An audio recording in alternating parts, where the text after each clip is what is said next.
So in the second part of this video, I want to briefly discuss Freud's 5 psychosexual stages. And I said to you in class, you don't have to know these off by heart. In fact, I would have these down the very bottom of your to-do list when it comes to revising for Freud's theory.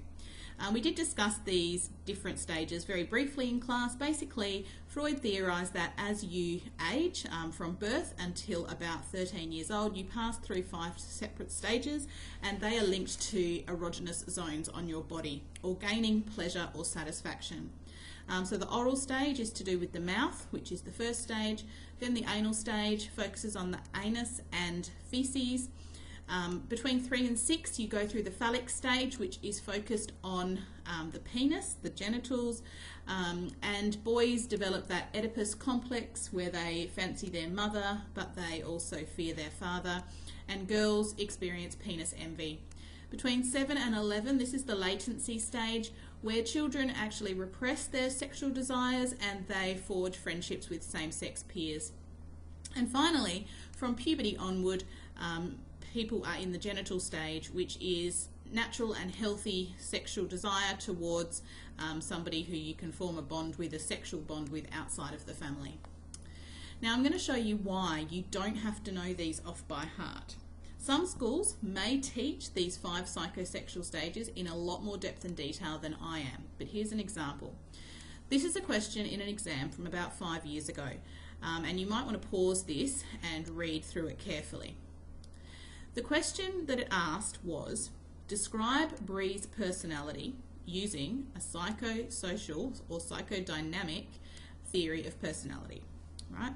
So you've got a choice here. In no exam would they require you to perform an analysis on her personality using every single thing you know about Freud. This would be a 4-point question. Therefore, you are required to use 2 ideas well expressed. There is no way that you're going to be able to discuss levels of consciousness, id, ego, superego, psychosexual stages in a 4-point question. They're just not going to ask you to do it. So my advice is learn levels of consciousness, or id, ego, superego, in enough detail to be able to answer a question like this. The reason they're not going to ask you about every single aspect of Freud's theory is because some schools don't do Freud. So let's have a look at the sections that I've highlighted in pink. Let's say that we were going to analyse Bree's personality using our psychosexual stages. It says that she's worried she won't be successful, she wants to please her parents, she's very critical of herself, she's diligent and hard-working.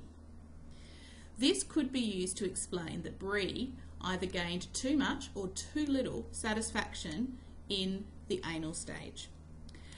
The personality traits that come from this are desire to please others, a lack of flexibility, attention to detail, and perfectionism. You could use those personality traits to describe her. The second part that I've highlighted is difficulty in public speaking and being very shy. You could also explain that this may occur because Bree had too much or too little pleasure and satisfaction in the oral stage, and therefore she now has difficulty with personality traits involving the mouth, such as public speaking. However, could you also answer this question if you knew nothing about that, but you did know id, ego, and superego? And the answer is yes. In fact, I think you could structure a better answer using the 3 forces of personality. So again, let's have a look at the information, not necessarily the information I've highlighted, but all of the information. Bree feels strongly about contributing to her school. She wants a leadership position. She's overcritical of herself. She's diligent and hard-working, and she considers herself to be shy. It also says at the bottom that the fear of not being successful is making her increasingly anxious. Now this information says to me that Bree has a very, very strong superego. The superego is her conscience, but it's also judging her and perhaps making her feel slightly inferior rather than having a belief in herself that she can achieve. She likes to follow the rules, she likes to achieve highly, but she feels a great sense of perfectionism and doesn't want to let herself down. So you could also explain her personality using Freud's psychodynamic theory but using the id, ego, superego instead. Therefore, we are just going to very quickly learn about those 5 psychosexual stages, but any question you get in the exam, you'll be able to answer using the forces of personality, id, ego, superego instead. The last part of the theory that you need to know about is how this theory is tested.